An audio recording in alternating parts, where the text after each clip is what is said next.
Semana passada tivemos aqui o ex-presidente Luiz Inácio Lula da Silva. Foi uma entrevista bastante polêmica, o Lula não gostou muito das perguntas, mas enfim, estamos aqui, né, para fazer as perguntas sem essa história de assessoria de imprensa, nos pautar para fazer aquelas entrevistas mais ou menos articuladas, né? Então aqui nós temos a liberdade de fazermos perguntas aos nossos entrevistados da forma que nós achamos mais interessante. Mas eu só gostaria de saber se o Ciro Gomes está nos recebendo com som e imagem, só para a gente começar, logicamente, essa entrevista. Ciro, está me ouvindo bem? Está me ouvindo aí? Eu estou ouvindo pequenos fragmentos, está muito cortado. Bom dia a todos. Então, vamos ver por que está aí cortado, né? Vamos rever a nossa produção aí para fazer com que a coisa funcione perfeitamente. Mas, ô Ciro, essa é a primeira vez que eu estou conversando com você. Com meus 50 anos de jornalismo, eu já entrevistei desde Jânio Quadros lá atrás, passando por presidentes da ditadura militar, depois Collor, Fernando Henrique Cardoso, Lula várias vezes. E é a primeira vez que eu converso aí com o Ciro Gomes, né, que já foi deputado estadual, federal, prefeito, governador, ministro de Estados. É a primeira vez que eu estou conversando com o Ciro. Daqui a pouco eu quero conversar com o Ciro a respeito do livro O Dever da Esperança, um debate sobre o país que somos e o país que desejamos. Então, daqui a pouquinho eu quero falar sobre o lançamento desse livro de autoria do Ciro Gomes. É um projeto chamado Projeto Nacional. Mas, ô Ciro, eu quero começar a entrevista hoje perguntando a você, porque nós aqui do programa, ou pelo menos eu e pelo menos 2 companheiros que compõem esse mesão, achamos que o governo Bolsonaro é uma tragédia. Primeiro, um governo que não acredita na pandemia, um governo que acabou de ser ameaçado pelos maiores investidores internacionais em razão da sua política ambiental. E agora eu pergunto a você, Ciro Gomes, você não se sente um pouco responsável por essa tragédia? Porque você era dono de 13 milhões de votos e na hora do vamos ver você lavou as mãos, né? Você ficou neutro nas disputas que acabaram dando a oportunidade de termos aí um presidente que vai indo muito mal. Você não se sente nem um pouco responsável? Bom dia, Ciro. Bom dia. Bom dia, Madalena. Um forte abraço a você. Muito obrigado pela oportunidade que me dá de cumprimentar a boa gente paulista de Araraquara e de toda a região central de São Paulo. Não sei se o amigo sabe, mas eu sou paulista também, nascido em Pindamonhangaba, agora criado aqui no interior do Ceará, em Sobral. Veja, se há um brasileiro que se sente responsável por isso, eu dediquei anos da minha vida a lutar contra isso. Fui candidato, tentei muito mostrar ao povo brasileiro com antecedência o desastre para o qual nós estamos caminhando. E se a sua menção é a minha não participação na campanha do PT no segundo turno, eu lhe explico com alguns argumentos. O primeiro é que a eleição estava perdida. Pouco importa o que eu fizesse, é só a gente somar os votos. O Haddad tirou 29 milhões de votos, eu tirei 14 milhões de votos. Somando os dois, o Bolsonaro ainda tinha mais de 10 milhões de votos. Se eu não tive força para trazer esses 10 milhões de votos para mim no primeiro turno, só a desonestidade proverbial da burocracia corrompida do PT procura culpados aonde não estão. Não é? Então é só somar 29 com 14 e diminuir de 57, o Bolsonaro ganhava a eleição. E a gente explica, não é? A força dominante nas eleições de 2018 era o antipetismo. Todo mundo via isso, né? O Haddad, escolhido pelo Lula para aquela farsa em que o Lula mente que é candidato, sem poder ser, porque estava impedido pela condenação por corrupção em segunda instância, a lei da ficha limpa impediu o Lula de ser candidato. Ele, explorando a boa-fé do nosso povo mais simples, que tem por ele gratidão, estima, até justas, não estou dizendo que não seja, se anuncia candidato, fazendo uma grande farsa, uma grande mentira, travando o processo, me convida. É bom que você lembre disso. Ele me convidou para participar com ele dessa farsa, aceitando a mentira de ser um vice para depois ser o candidato quando o Tribunal Superior Eleitoral declarasse finalmente a inelegibilidade dele. Ali ele esperava que fosse depois do primeiro turno para tumultuar institucionalmente a vida brasileira de uma forma muito irresponsável. E eu não aceitei. Se eu fosse uma pessoa que estivesse pensando em mim, eu teria aceito essa aberração. E não aceitei por quê? Porque o Brasil precisa mudar. precisa mudar profundamente. A Dilma destruiu a economia brasileira, o PT se corrompeu organicamente. Não é possível achar que o Palocci em criação do Moro. O Palocci é réu confesso, devolveu mais de 70 milhões de reais de dinheiro roubado e foi braço direito do Lula. Não é? A corrupção, a fraude eleitoral. O Lula escolheu o Haddad, que tinha ido para a reeleição com meu apoio do Lula em São Paulo, na reeleição, no cargo, e perdeu com 16% dos votos em todas as zonas eleitorais pobres, ricas, de classe média em São Paulo, e esse foi o homem que o Lula escolheu para aperfeiçoar essa fraude. Então ninguém sabia quem ia ganhar, mas todo mundo sabia que naquelas eleições o lulopetismo seria a força derrotada, tanto que São Paulo votou 68%. Não é possível chamar 68% do eleitorado de São Paulo, do Rio de Janeiro, de Minas Gerais, do Rio Grande do Sul, de fascista, de gado, como eles seguem fazendo até hoje. Eu estou noutra. Então eu declarei meu voto contra o Bolsonaro e não participei mais da campanha. Por quê? Porque fazia 30 anos que eu ajudava essa gente, passando pano, deixando para lá as imensas tragédias que o Lula já tinha produzido para o Brasil, sem querer dizer que ele não tenha feito um governo que foi bem querido pelo povo brasileiro. Então quer dizer, Ciro, que você, vou repetir porque parece que vai cortando, né? Então quer dizer que você está voltando às suas origens? Quer dizer que você, que começou a sua trajetória na arena, pela essa posição que eu estou vendo aí, você então está agora realmente voltando às origens, talvez indo aí pelo lado mais à direita? É isso que eu estou entendendo ou não? Não, completamente equivocado. Eu denuncio a fraude do PT, porque você dizer que o Meirelles é de esquerda, dizer que o Palocci é de esquerda, dizer que o Levi, ministro da Fazenda da Dilma, é de esquerda, promover a concentração bancária de 82% das transações financeiras na mão de apenas 5 bancos é de esquerda, é só uma grande fraude. E essa é a grande tragédia brasileira. Eles corromperam até o termo progressista e de esquerda no Brasil. Eu continuo a mesma pessoa. Eu ganhei o Prêmio Mundial de Combate à Mortalidade Infantil. Esse prêmio me foi entregue no plenário das Nações Unidas. O Ceará tem a melhor educação pública do Brasil. Não é? Nós aqui faz 30 anos não falamos em déficit público, temos a expansão do serviço de saúde, expansão do serviço de educação. Tudo isso faz com que a gente seja uma experiência muito concreta de como mudar a vida do povo e transformar essa conversa fiada de esquerda em um gesto prático de distribuir renda e melhorar a vida das pessoas mais pobres. Eu acho importante essa pergunta do Madalena, Ciro, para a gente entender e levar aos ouvintes e telespectadores, à população de Araraquara, da nossa região, o seu perfil político, porque você teve nas eleições de 2018 em Araraquara 16.096 votos. É uma votação importante, né? É uma votação importante porque você teve quase a mesma votação que o Haddad, segundo colocado em Araraquara. O Haddad teve 16.474 votos. Então é importante a população entender o seu perfil político. Como disse o Madalena, você passou desde a arena por vários partidos, inclusive PMDB.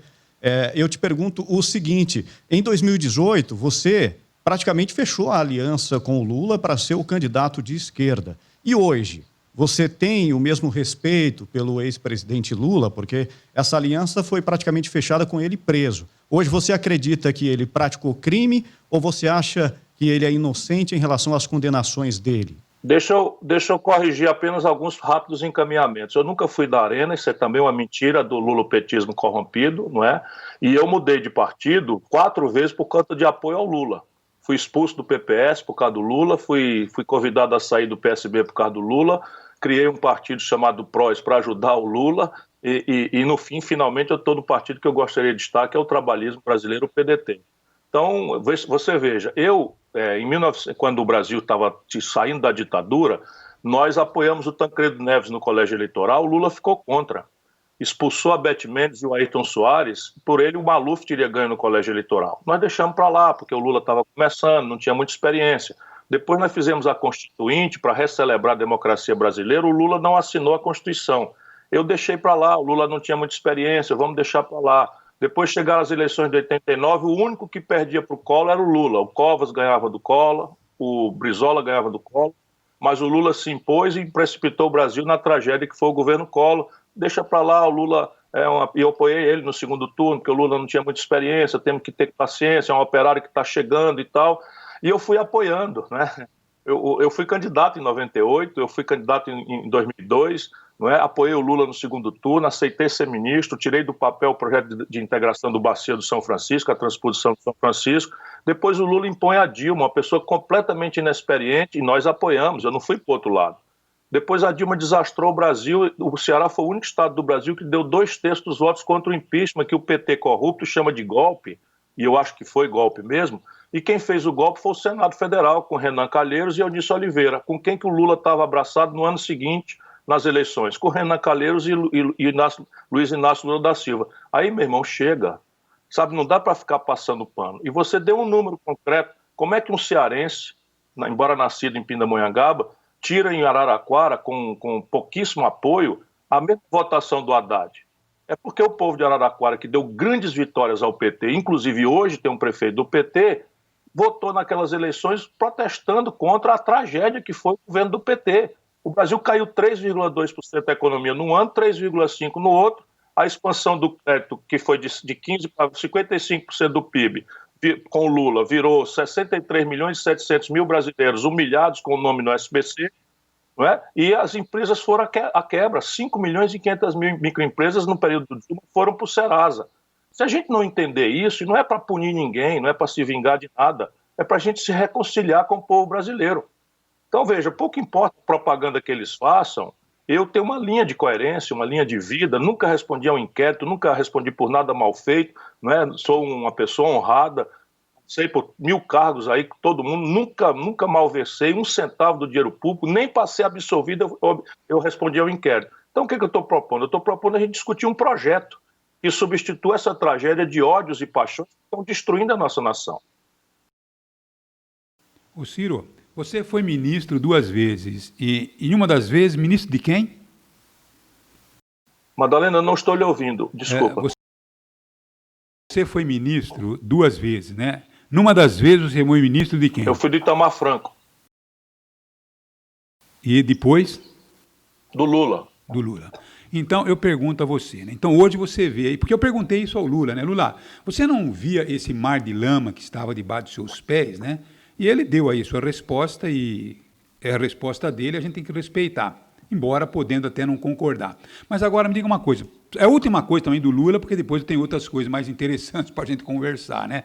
Mas me diga uma coisa... Fica à vontade, pode perguntar à vontade, não tem nenhum problema. Agora, aqueles indicadores, né, dos 8 anos do Lula, né, isso foram falsificados ou esses indicadores internacionais que me convencem que foi um bom governo, e por isso que eu digo a você que os indicadores me fazem respeitar o Lula até aí. Depois eu perdi o respeito porque ele se aproximou realmente de bandidos, de Roberto Jefferson, daquela turma do PMDB e Companhia Limitada, né? Então, aí começou realmente a bandalheira, né? Mas e esses indicadores não são verdadeiros? Você que entende economia... São verdadeiros, a sua percepção é correta. A passagem do Lula pela presidência da República foi uma passagem boa para o povo brasileiro. A questão é a insustentabilidade da fórmula que ele usou para fazer esse conforto se expandir. Ou seja, foi de novo a repetição de um fenômeno que a gente já tinha assistido em menor escala no primeiro mandato do Fernando Henrique. Com o fim da inflação, melhorou a renda do povo, e o povo, quando melhora a renda, vai imediatamente ao consumo e tem essa sensação de conforto. O crediário fica mais viável porque a inflação foi perto de zero, e as pessoas, então, experimentam uma melhoria de vida. Só que, no outro lado, que é a produção, o Brasil, lá com Fernando Henrique, aprofundou uma destruição da nossa estrutura produtiva, e com o Lula isso foi aprofundado de forma dramática. E não foi percebido durante ele por uma circunstância que eu lhe descrevo. Como é que o Lula faz uma passagem boa e os indicadores são todos verdadeiros? Expande o salário mínimo, que é a política na veia que melhor distribui renda no Brasil. Isso é um número real, ele sai de algo ao redor de equivalência a $100 para $320 a poder de compra. Portanto, quem ganha o salário mínimo, em São Paulo é 7%, mas no Nordeste é quase 70% dos trabalhadores com carteira assinada ganham o salário mínimo. Então, você ganhava o equivalente em poder de compra a $100, passou a ganhar 320. Então, você melhorou 3 vezes o poder de compra e foi ao consumo. O crédito subiu de 15% do PIB para 55% do PIB. Isso é o crédito para a agricultura familiar, o crédito consignado que ele criou, o crédito para a construção civil, o crédito ao crediário puro e simples para o consumo explodiu no Brasil. e as pessoas foram ao consumo, com renda melhorada, com crédito melhorado. O Lula consolidou as políticas de transferência de renda e criou uma malha de proteção social das famílias mais pobres, que também fez com que a miséria absoluta no Brasil, como indicador da fome, ou a receber $1 por pessoa por dia, passou o Bolsa Família, passou esse dólar. Então o Brasil tirou 40 milhões de pessoas da miséria absoluta, da classe E, e trouxe para a classe CD. Isso também provocou um acréscimo no consumo. Então a explosão do consumo deu ao povo brasileiro essa sensação de melhora correta. Como o consumo aumentou, a oferta também aumentou, porque milhões de microempresas nas periferias de serviços, manicures, massagistas, loja de açaí, explodiram na periferia do Brasil. Como é que o Lula paga esse custo todo? Isso o livro explica cientificamente para a gente se proteger, volto a dizer, das paixões e ódios. O Lula paga isso com preços artificialmente altos dos produtos tradicionais de exportação do Brasil, puxados pela China. Os números são impressionantes. Quando o Lula entrega o governo para Dilma, nós estamos vendendo uma tonelada de minério de ferro, Madalena, por $190. Quando a Dilma cai, a mesma tonelada estava sendo vendida por $38. Quando o Lula entrega o governo para Dilma, nós estamos vendendo um barril de petróleo a $110. Quando a Dilma é derrubada, estava vendendo a 30. Portanto, quando os preços estão lá em cima, de fora para dentro, a explosão do consumo é financiada com esse dólar que vem de fora pelos preços dos produtos tradicionais. Quando a China sofre as consequências da crise de 2008, e eles aqui não viram nada, porque não tinha projeto. Era um projeto de poder e conservar a mesma lógica. Então, o que acontece? Você perde o financiamento, que era o preço das commodities, despenca, e o Brasil, então, aquela população que melhorou de renda, o salário mínimo pelo dólar, né, poder de compra, cai para $200, todo mundo perde ali, no dia seguinte da reeleição da Dilma, 1/3 da renda.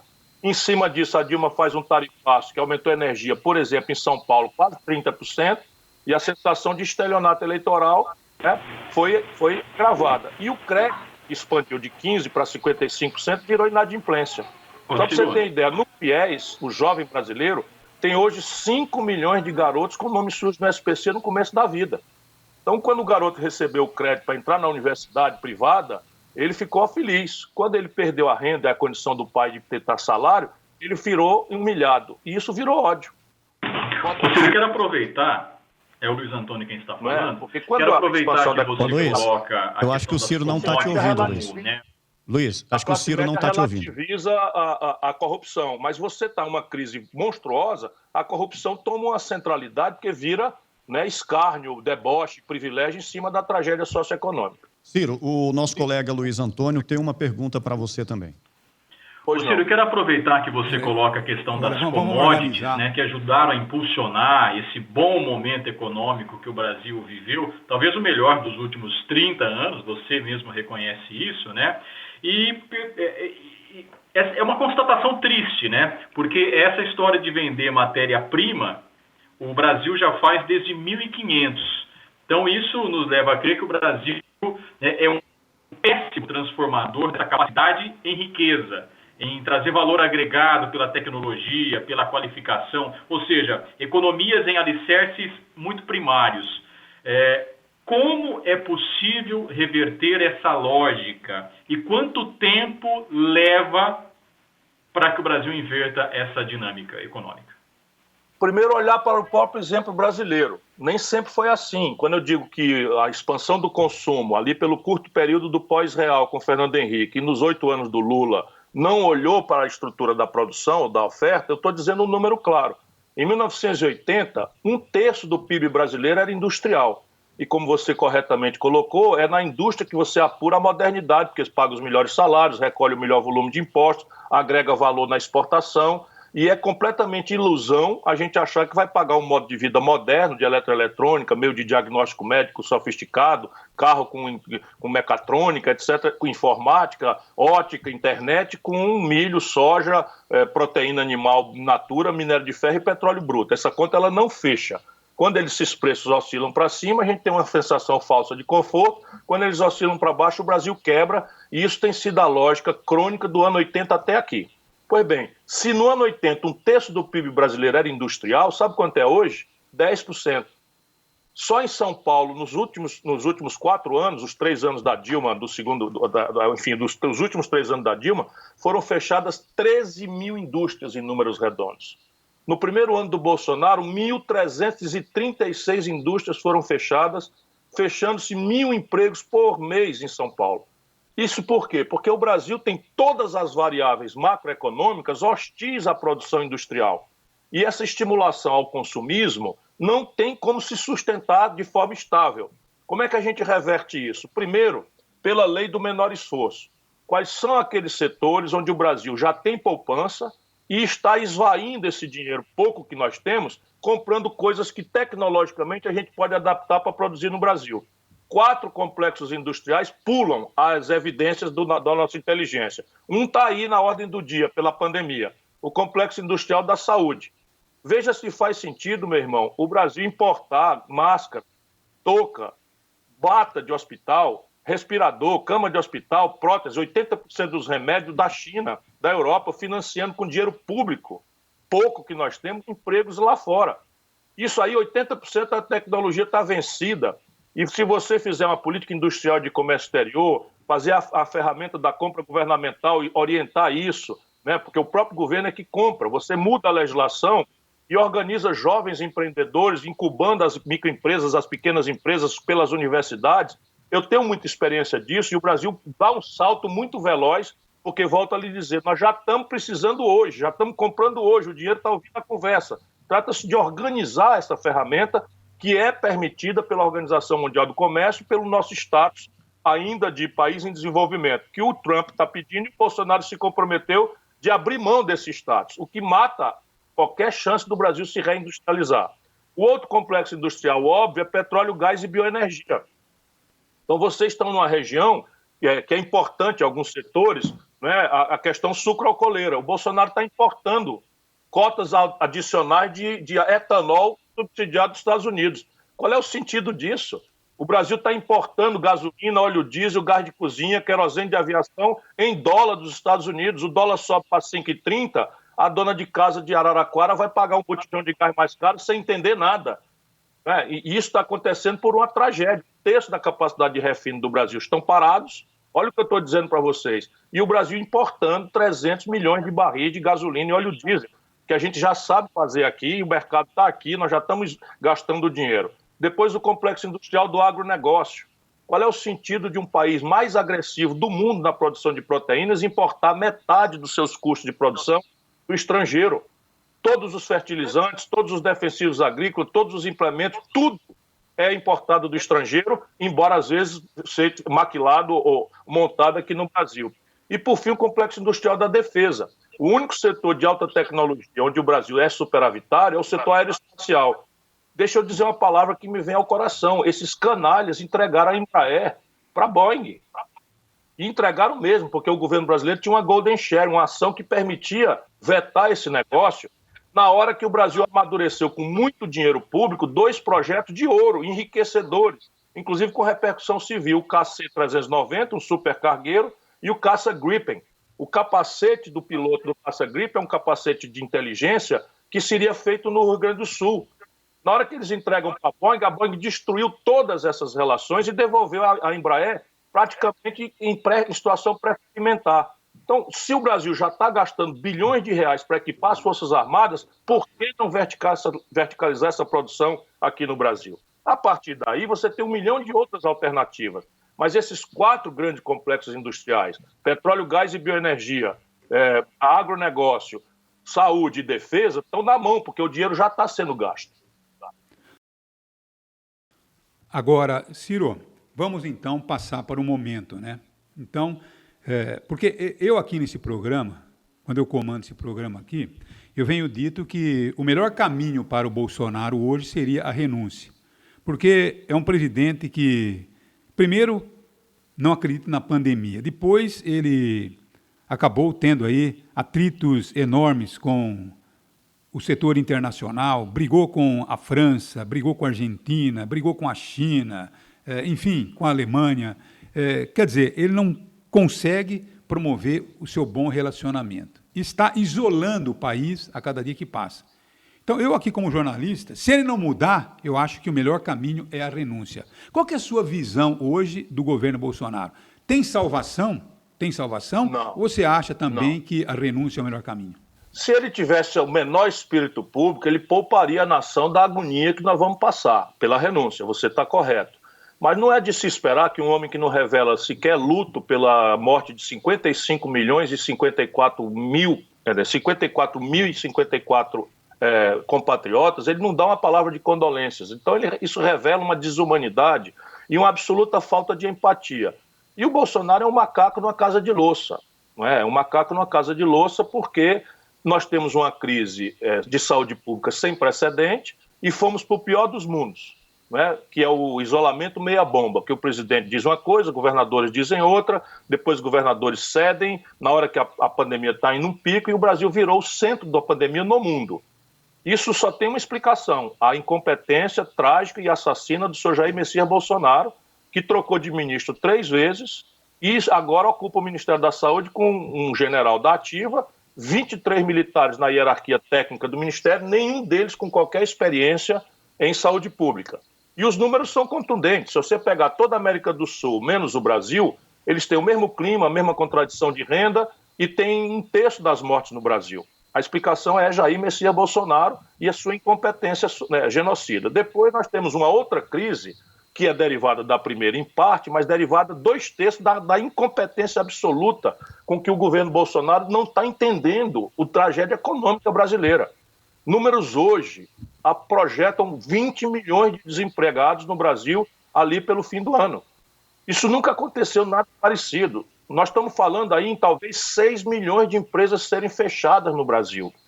O crédito até o presente momento não chegou, porque o Bolsonaro vetou a carência que o Congresso aprovou de 8 meses. O Bolsonaro entregou R$1 trilhão do caixa do Banco Central aos bancos, na crença de que os bancos, sem qualquer norma, iriam expandir o crédito e diminuir o juro. E como não houve norma, os bancos diminuíram o crédito e aumentaram o juro. O empresariado de Araraquara sabe o que eu estou falando. Se ele for pequeno, então ele está desesperado. Porque o banco oficial, Caixa Econômica, Banco do Brasil, estão exigindo reciprocidade, exigindo garantia real, exigindo cadastro, quando o camarada perdeu aí 20%, 30% do faturamento no primeiro mês, né, da pandemia. Né? Isso tudo é uma tragédia e, no fim do dia, essa montanha de dinheiro, R$1 trilhão de recursos públicos do Caixa do Banco Central, empossa no Caixa dos bancos e eles emprestam para o próprio governo numa operação compromissada, ganhando a Selic de volta. E agora você vê o trimestre, os lucros dos bancos explodindo, quando o comércio está quebrando, a indústria quebrando, a pequena agricultura familiar tendo dificuldade, só está sobrevivendo a agricultura de exportação, porque o volume caiu, mas o dólar subiu, a renda está melhor. Mas a tragédia econômica não tem precedente. E ao lado dessas duas crises, a pior crise de saúde e a pior crise econômica, nós temos um presidente que todo dia bota fogo numa crise política. Pelas declarações estapafúrdias, porque confraterniza com apologistas da ditadura, que querem a censura à imprensa, que querem o fechamento das instituições, e isso tudo como biombo para esconder uma realidade trágica, né, que é o banditismo acelerado dos seus filhos e dele próprio. Então prende o Queiroz, o advogado do Queiroz, do filho dele é quem esconde o Queiroz, e frequenta o palácio, se descobre que o cara disfarçou um casamento de separação e a mulher fatura milhões de reais no governo Bolsonaro e tem contratos prorrogados. Enfim, um banditismo generalizado e uma crise política distraindo a opinião pública brasileira numa hora trágica. Olha, eu conheço a vida brasileira há muitos anos. Eu nunca vi um governo tão trágico, tão devastador para a nossa sorte como nação. Ciro, o ministro Paulo Guedes ele já vinha sendo criticado e agora ele está sendo criticado, inclusive, pelo pequeno empresário que não está conseguindo essa ajuda do governo. No setor econômico, nessa atual conjuntura, o que dá para fazer? Como é que a gente pode ajudar o pequeno empresário nesse momento? Como é que o governo tem que olhar o pequeno empresário? O que nós temos que fazer é o que o mundo está fazendo. O mundo não tem a peculiaridade que foi produzida no Brasil. Eu estava dizendo para o seu companheiro agora há pouco, não é? Por que a minha crítica à questão do modelo econômico do Brasil identifica? O Brasil cometeu, durante a constância do governo Lula, Dilma e um pouco Fernando Henrique ainda, a imprudência de concentrar em apenas 5 bancos 82% de todas as transações financeiras. Se em Araraquara todos os donos de posto de gasolina, né, se reunirem num jantar, lá vão para Jaúços, para ninguém ver, se sentam numa mesa de uma churrascaria e combinam. O que acontece? Eles podem cobrar do povo de Araraquara um preço artificialmente alto e ninguém vai viajar para outra cidade para abastecer. Cai todo mundo no cartel. No sistema financeiro funciona a mesma coisa. Então você tem que descartelizar o sistema financeiro e como a emergência não dá tempo, o que os americanos, por exemplo, fizeram? O Banco Central americano, ele próprio, diretamente, sem intermediação, fez chegar o crédito para até 30% do faturamento das empresas, com 8 meses de carência e 36 meses para pagar e juros zero. As condições macroeconômicas do Brasil, com esse lastro num trilhão de reais do caixa do Banco Central, permitiam que a gente fizesse isso mais fácil do que os americanos. Por quê? Porque os americanos não têm nenhum banco estatal e o Brasil tem 2 grandes bancos nacionais e alguns bancos regionais que são públicos. Então bastava você pegar esse dinheiro, botar no Banco do Brasil e ao invés de liberar o dinheiro para os bancos, você condicionava os bancos a apresentarem no fim da tarde a carteira de empréstimo. Então regulamentava, vai ser o seguinte, olha, esquece cadastro, isso aqui é um socorro para a pandemia, o dinheiro vai ser entregue a juros zero e nós vamos dar uma carência de 8 meses e vamos dar 36 meses para pagar e devolver o valor real.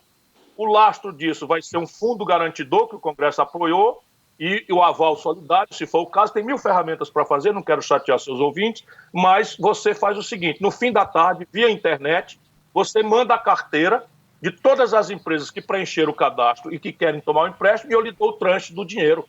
Não, o que eles fizeram? Mandaram, sem normatizar o trilhão, para os bancos privados e esses, por sua vez, não emprestam e ganham dinheiro, por quê? Porque no fim da tarde o dinheiro empossado não sairá isso na grande mídia, né? Porque os grandes bancos controlam a grande mídia. Então, no fim da tarde, o dinheiro empossado no caixa dos bancos, 1 trilhão de reais de dinheiro público, que foi destacado com o pretexto de ajudar as microempresas, eles emprestam de volta para o governo, contra a taxa Selic, numa hora que a inflação está decaindo de zero, ou seja, deflação, o juro real no Brasil está em alta. Só no Brasil está acontecendo esse fenômeno. Por quê? Porque nós temos um governo que não tem capacidade de compreender o problema, que é o Bolsonaro, e um ministro da Fazenda que não é do Brasil, é dos bancos. Ciro, você participa hoje de um encontro virtual que deve reunir várias celebridades aí do mundo político, entre elas os ex-presidentes José Sarney, também o ex-presidente Fernando Henrique Cardoso, Michel Temer. A gente sabe também que esse encontro que está sendo aí mobilizado também tem a participação de governadores, o ex-prefeito de São Paulo, Fernando Haddad. Sabemos também que Dilma e também Lula já disseram que não vão participar. O Moro parece que, num primeiro momento, queria participar, depois, por alguns problemas aí, acabou dizendo que não participaria. Algumas pessoas que estão analisando esse encontro dizem que ele está muito na semelhança do que foi o Diretas Já.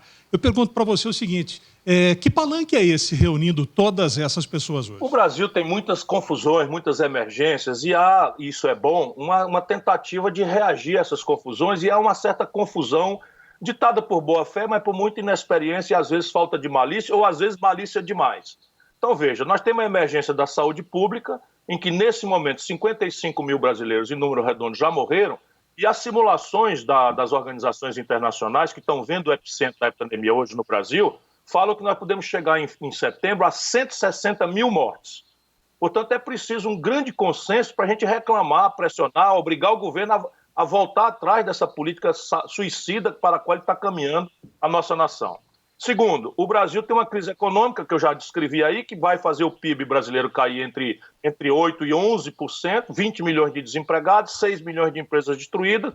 A falência das contas públicas é assustadora, nós estamos falando aí de 970 bilhões de reais de déficit primário esse ano, a dívida pública vai extrapolar os 100% do PIB. Olhe, não tenha dúvida de que é, sem favor, a pior crise da história brasileira, sem rival. Também deveríamos fazer uma pressão por um plano. Cadê o plano? Para a gente botar defeito, elogiar, fazer uma sugestão? Não tem o plano. E aí você tem a crise política que há 2 semanas atrás esquentou muito. Havia ameaça concreta de fechamento do Supremo, de fechamento da coisa com a fraternização do presidente, declarações de estapafúrdia de generais falando no limite de qualidade da oposição, de não poder esticar a corda, enfim, generais de pijama, politiqueiros, sinalizando uma tutela fascista sobre a nação brasileira. Então, muitas iniciativas foram tomadas em relação a proteger a democracia brasileira. E esse sentido de unidade só se explica nesse ponto. Então, todo mundo dizer, olha, peraí, nunca mais ditadura, olha, peraí, nunca mais censura à imprensa, olha, peraí, nunca mais proibir sindicalista de se reunir e defender reivindicações de trabalhadores, nunca mais punir estudantes porque estão organizados fazendo protestos, etc, etc. O Brasil não quer mais ditadura. Isso é um consenso mesmo, que a gente tem que celebrar.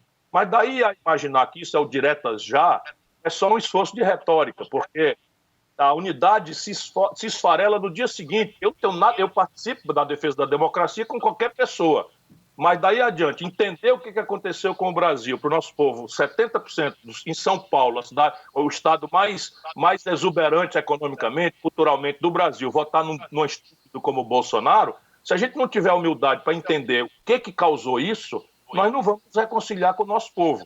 Então, é preciso fazer um debate em que o dissenso aí é útil. Vamos aprofundar uma conversa respeitosa, se for possível, se não tem que fazer na canela. O que houve?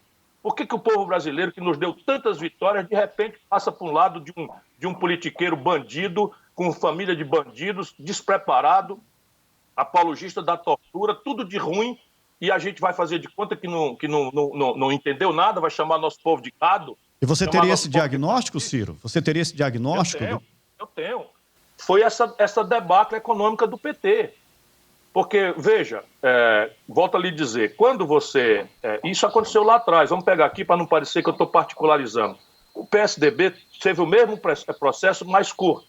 No primeiro momento do Real, o Fernando Henrique conseguiu a reeleição, popularíssimo, em seguida perde a eleição para o PT e o PSDB nunca mais ganha uma eleição nacional. Por quê? Porque em momentos de expansão econômica, a população tem uma alegria. E como os políticos brasileiros gostam de parecer que eles são os milagreiros, ninguém politiza a consciência do cidadão, do que está acontecendo, quais são os desafios, é tudo simplificado, é tudo na base da paixão, do ódio, o povo não entende. Então eu tinha um governo em quem eu votei, dei a reeleição, e de repente quebra o país. O dólar era 1 por 1, virou 4. Se fosse equivalente hoje, a desvalorização cambial do Fernando Henrique faria o dólar valer hoje R$ 9,20. Foi uma tragédia, e o povo guarda isso na memória. Não é uma memória tão consciente, mas ele sabe que a tragédia aconteceu. Em momentos de folga econômica, a corrupção na cabeça do nosso povo, sofrido como nosso povo é uma coisa que está entranhada. Político e corrupto é tudo a mesma coisa para o imaginário do nosso povo, que é lamentável. O povo não sabe muito separar, né, o joio do trigo, porque é uma propaganda dizendo só mostra o ruim e tal. Mas a corrupção, quando a economia está em expansão, ela perde centralidade. Quando a economia entra em crise, o emprego entra em crise, o crédito entra em crise, as empresas entram em crise, a corrupção parece uma contradição intolerável. Mesma coisa acontece. Com o Lula tudo melhora e eu então voto numa pessoa desconhecida que o Lula apontou para mim e ela vai e faz tudo o oposto. O dólar era R$ 1,75, vira R$ 4,16, eu perco mais da metade da minha renda, mete uma tarifa de energia nas minhas costas no dia seguinte da eleição e aí a corrupção... Não é que lá no mensalão a turma relativizou e deixou para lá, agora vira uma coisa absolutamente imperdoável, que vira o estelionato eleitoral. Isso é que explica o ódio com que o povo brasileiro foi às urnas em 2018. E nós temos que ter humildade para entender. Se a ação foi errada, se a reação foi errada, as causas, humildemente, o povo tem razão. Agora, Ciro, você está lançando o livro Projeto Nacional, O Dever da Esperança, um debate sobre o país que somos e o país que desejamos. Por que eu tenho que ler esse livro? Qual que é o motivo que eu tenho para ler esse livro? Eu acho que é necessário que a gente substitua os ódios e paixões que hoje estão nos dilacerando como nação e que ameaçam levar jovens às ruas para a violência. Eu estou vendo isso com o meu coração e eu, sentindo isso, eu resolvi tirar um pouco do meu tempo de militante para refletir sobre isso. O que está acontecendo com o Brasil? Por que o Brasil era o país que mais crescia na história do capitalismo mundial entre os anos 30 e os anos 80? Crescemos a 6,25% ao ano durante 50 anos. Enriquecemos 100 vezes o PIB brasileiro no século XX. Nenhum país do mundo tem essa façanha, essa proeza. E, de repente, entre o ano 80 e o ano 2010, cai para 2,2% o crescimento médio, que já é insuficiente para receber os jovens que chegam do mercado de trabalho, numa conta de mais de 2 milhões por ano, e para cobrir os ganhos de produtividade. Você pega uma colheitadeira de cana-de-açúcar, quando ela entra, e isso não vai mudar, 76 boias frias perderam o emprego. Eu não vou defender que nós voltemos os boias frias, mas eu preciso explicar para o povo brasileiro que ou o país cresce acima do ganho de produtividade, que é a troca de gente por máquina, por robótica, por informática, e pelo crescimento demográfico, ou o país vai viver em eterna crise política, que é o que eu demonstro no livro. E aí o país cai de ano 80 para 2010 para 2,2. E aí, Madalena, a tragédia se aprofunda. Vamos ao fundo do poço. Entre 2010 e 2020, ainda apurando o ano de 2020, que é o mais trágico, será o mais trágico da história brasileira, nós não crescemos mais nada. Caiu para zero. E aí, veja, isso desmoralizou o regime militar, o Sarney, o Sarney, o Collor, o PSDB com o Fernando Henrique e o PT, onde o Lula vai parar na cadeia e a Dilma impedida.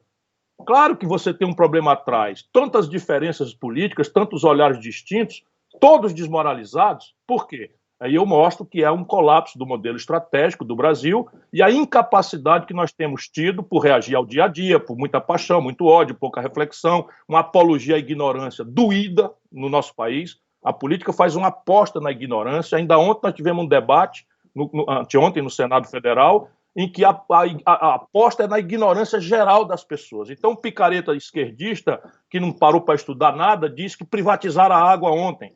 Aí o liberal diz que não, agora todo mundo vai ter saneamento básico até 2033, e tudo mentira, porque ninguém reflete, sabe, objetivamente, quanto custa uma rede de esgoto, qual é o papel da iniciativa privada num país que tem tantas e tão graves desigualdades, em que tem um bairro riquíssimo que pode pagar a tarifa de Nova York, do lado de um bairro paupérrimo, de uma favela que não pode pagar nem sequer a operacional, quanto mais o imobilizado, que nunca botaram uma manilha no chão, todos ditando o debate no Brasil. Então o livro tenta oferecer uma resposta diagnóstica do problema e mostra que se o céu é o mesmo, não é? Se o chão é o mesmo, o povo extraordinário com as suas contradições é o mesmo, por que o Brasil deixa de ser o maior fenômeno do capitalismo mundial e virar a tragédia crônica que virou?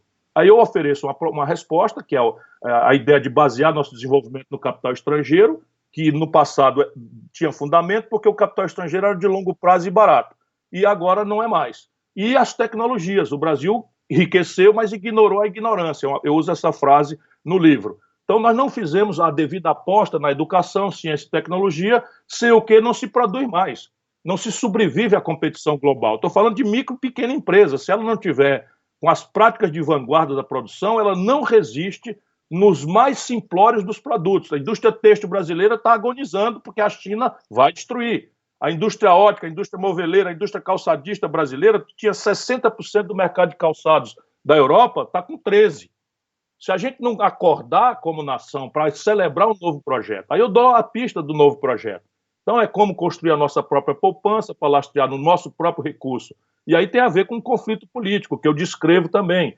Não é? O Brasil tem um sistema tributário trágico, que impede o investimento, que desestimula, né, a cultura de investimento no Brasil, que grava o pobre e a classe média e deixa praticamente imune tributariamente as classes ricas, num país em que há 42 bilionários. O Brasil, nesses últimos anos de crise trágica, botou 28 novos bilionários na lista da Forbes. E aí eu revelo como é que isso está funcionando no Brasil. É um mecanismo de renúncias fiscais absolutamente perverso, é um sistema de subtributação de patrimônio, grandes heranças, não é? E lucros e dividendos, enquanto a classe média está de língua de fora de pagar imposto e se zangar por não ter nada de volta do governo, porque paga plano de saúde, paga mensalidade escolar, crescentemente é onerada por segurança privada, porque o Estado não funciona. Agora, viu, Ciro, vamos esclarecer direitinho essa questão aí, viu, da regulamentação da questão da água e do esgoto. Porque eu estou vendo aqui no nosso Facebook centenas e centenas de pessoas aqui comemorando, viu, essa iniciativa, dizendo que, finalmente, o Brasil vai corrigir aquela falha enorme de um percentual significativo, quer dizer, quase que 80%, 90% da população brasileira sem água e sem esgoto, né, ou pelo menos sem o esgoto. Né? Qual que é a sua visão sobre essa medida anunciada ontem? Qual que é a sua visão? Deixar bem claro a sua visão. O Brasil, meu caro Madalena, o Brasil tem uma contradição grave, não é? Que é ancestral, e nós temos um vício português, que é, para cada contradição grave, onde há um conflito concreto para ser ferido, se possível, né, fraternalmente, respeitosamente, não é? Nós inventamos uma lei. Então, veja, o Brasil tem uma conta crônica de falência nas contas públicas, eles meteram uma solução genial, que só aqui inventam isso, um teto de gasto. Então, ninguém conseguiu descobrir na história europeia milenar, na história oriental milenar, na história norte-americana milenar, uma solução para o desequilíbrio da conta pública. Faz uma lei. Então, isso tudo é uma grande mentira desse bacharelismo tosco, mal lido. E aí vamos à questão prática do saneamento. Saneamento básico é uma coisa cara. É uma coisa cara para um investimento. Você imagina quanto custa estabelecer uma manilha, uma linha de manilha pelos quilômetros a fio das ruas de Araraquara. Só que quando você acaba de fazer, a primeira manilha que você assentou já tem uma infiltração. Então, ele custa, a operação disso, a manutenção, é muito caro. E isso tem padrões globais. Percebe? Então, as máquinas, as bombas, os reagentes químicos das estações de tratamento, o Brasil abriu mão e está importando do estrangeiro. Então, nós temos praticamente os mesmos custos, salvo os insumos de construção civil, que ainda são nacionais, mas nós temos os mesmos custos dos outros implementos, a parte de mecatrônica, os controles eletrônicos de fluxo, etc., etc., porque importamos. E temos uma sociedade que tem uma renda per capita que é 1/5 da renda do Reino Unido. Então, essa é a grande contradição. E aí vem uma grande discussão. É direito da população ter saneamento básico. Está dito na Constituição. Custa caro. O setor público está com o menor nível de investimento da história do Brasil. Nós estamos indo a zero de investimento. E aí vem a ilusão. Vamos meter uma lei e chamar a iniciativa privada para fazer. Ora, eu não conheço nenhum lugar do planeta Terra que o saneamento básico, investimento em infraestrutura, seja privatizável pelo custo do imobilizado aplicado. Vamos pegar o Rio de Janeiro. Rio de Janeiro, em 1808, chegou a família real. E a família real, era a capital, começou a fazer o saneamento básico do Rio de Janeiro até se mudar para Brasília. Bilhões de dólares foram investidos na rede do Rio de Janeiro. Se você atualizar isso patrimonialmente, isso é impagável por qualquer iniciativa privada, porque a taxa interna de retorno desse negócio não se recupera. Então, o que eles querem, os privatistas brasileiros? Esquecer o imobilizado e privatizar só pelo operacional. Aí nós caímos na verdadeira sociedade brasileira. Ainda no Rio de Janeiro, mas isso é verdade para qualquer lugar do Brasil. Tem uma rua que dá acesso à Barra, de um lado é São Conrado, o bairro mais rico do Brasil, onde moram os atores globais, esse pessoal rico e tal, os milionários do Rio de Janeiro. Do outro lado da rua, literalmente, é a favela da Rocinha, que dizem a maior favela da América do Sul. Veja bem, se eu faço operacional, a manutenção da Rocinha não vai mais ser feita, porque o lucro é o guia, né, nada contra, da iniciativa privada. Então você tem que ter subsídio cruzado, que só quem sabe fazer isso é o setor público, que você cobra uma tarifa mais cara do rico e compensa a tarifa que o pobre não pode pagar com a tarifa social, de maneira que o sistema seja integrado e funcione regularmente. Porque se o vibrião da cólera passar da Rocinha para o São Conrado, ele passa por baixo da rua, por cima da rua, não obedece à faixa de pedestre e não existe saneamento. Então, essa é a tragédia. O que aconteceu ontem na lei? Eu diria a você, nada. Nada, como nós vamos ver. Anuncia que até 2033 todo mundo vai ter saneamento, aí diz que agora os municípios têm que licitar seus serviços de coisa, não pode mais conceder diretamente para as companhias estaduais de saneamento, não muda a titularidade. Ora, isso já existe. Né? Manaus já é privada, Niterói já é privada. Né? Então, vai ver em Manaus, uma tragédia. Aí vamos lá, experiência internacional comparada. A Alemanha e a França, nos anos 80 e 90, privatizaram. 374 reestatizações foram feitas na França. Na França, onde a renda per capita é 8 vezes superior à renda brasileira. Imagina entre nós. Tá certo. Teria, o pessoal da mesa, para terminar a entrevista, teria mais alguma pergunta? Luiz Antônio, Fernando, Chico, Ari, mais alguma coisa? Porque estamos chegando no finalzinho, né? Tem alguma coisa Ciro, por aí, hein? Eu gostaria, sim, Madá, de mais uma questão. A gente está vendo a dificuldade dos partidos políticos de responderem às demandas da população, que são sérias, são urgentes, são graves. A gente vê a justiça no Brasil sempre muito questionada e tomando decisões plenamente questionáveis. Pergunto objetivamente, Ciro, você confia nas instituições brasileiras e na capacidade delas de atender a que a população precisa? Essa resposta ela tem que ter um duplo contexto, né? Sob o ponto de vista formal, como um militante com o nível de responsabilidade que eu tenho que dizer que sim, que eu confio, porque é necessário, protocolarmente, nós afirmemos que o Supremo não pode ser fechado, que o Congresso Nacional não pode ser fechado, que eles têm que operar dentro do sistema regular de freios e contrapesos, de um presidencialismo tendente autoritário, ocupado por um presidente que não esconde sua vocação golpista, militaresca. Veja, o único país do mundo onde o presidente da República revogou as portarias de rastreamento de arma e munição. Então, o Exército Brasileiro, a vida inteira, faz o rastreamento das armas e munições. O Bolsonaro revoga. O que quer dizer isso? Ele quer dar fim clandestino a armas e munições no Brasil. Só tem uma fração da população brasileira interessada em que as armas e munições não sejam rastreadas, as milícias, que ele simplesmente é organicamente ligado a elas no Rio de Janeiro, para se evidenciar tudo isso.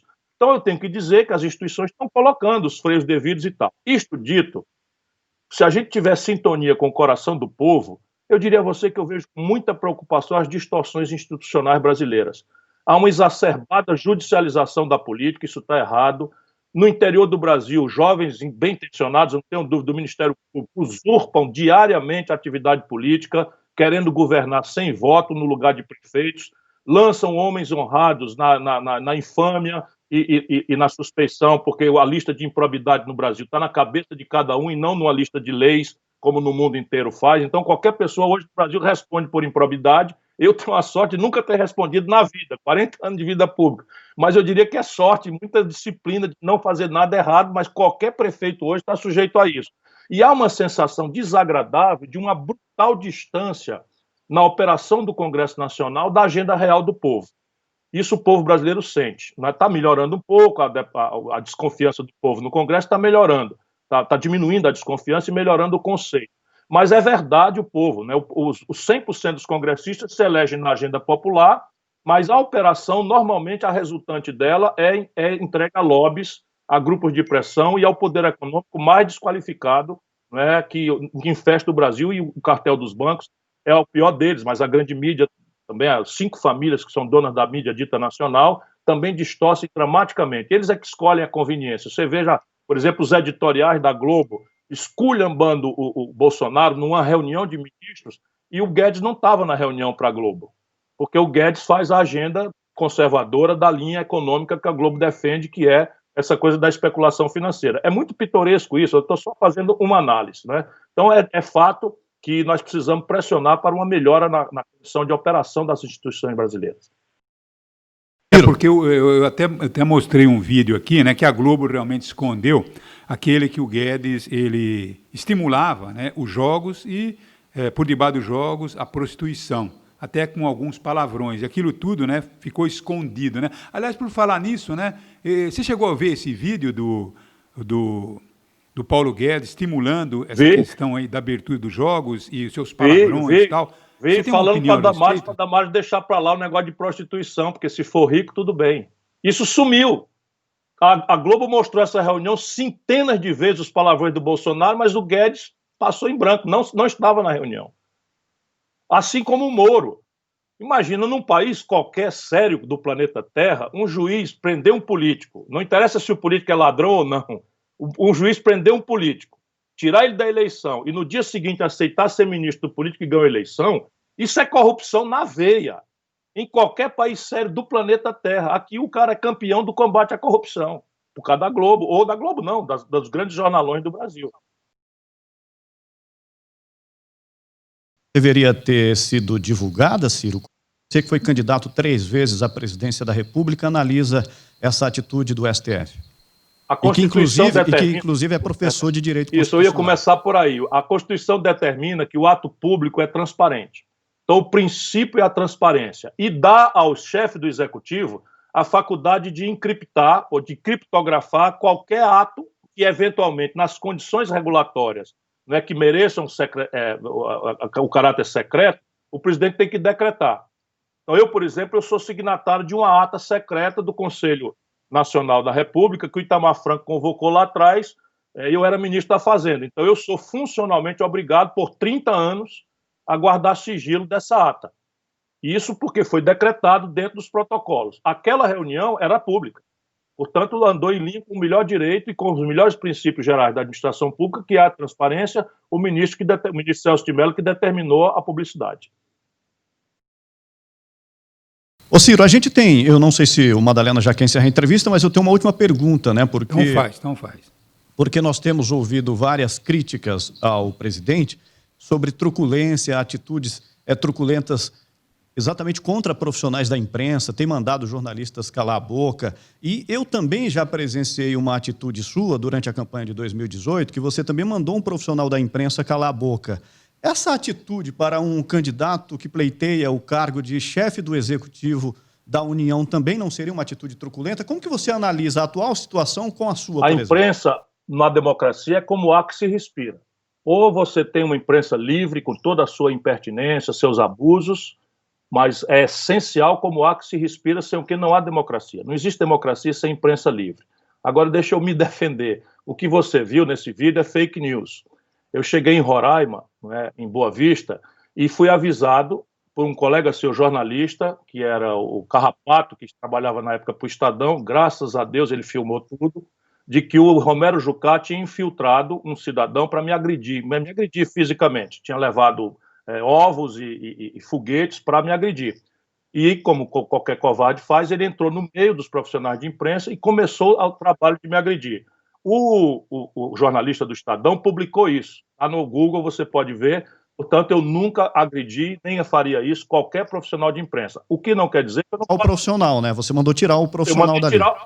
Não era profissional de imprensa, irmão. Era um bandido que estava ali para me agredir. Eu mandei tirar porque eu devia mesmo era ter dado um soco nele, mas aí a gente não pode fazer isso.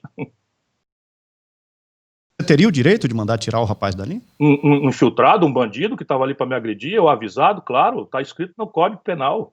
Né? Não comete ilícito aquele que, reagindo em legítima defesa, repele injusta agressão contra si ou terceiros, usando moderadamente dos meios necessários.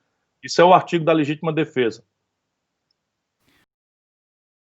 Bom, então é isso aí. Ciro, olha, muito legal, foi muito legal o papo, eu acho que muito esclarecedor, viu?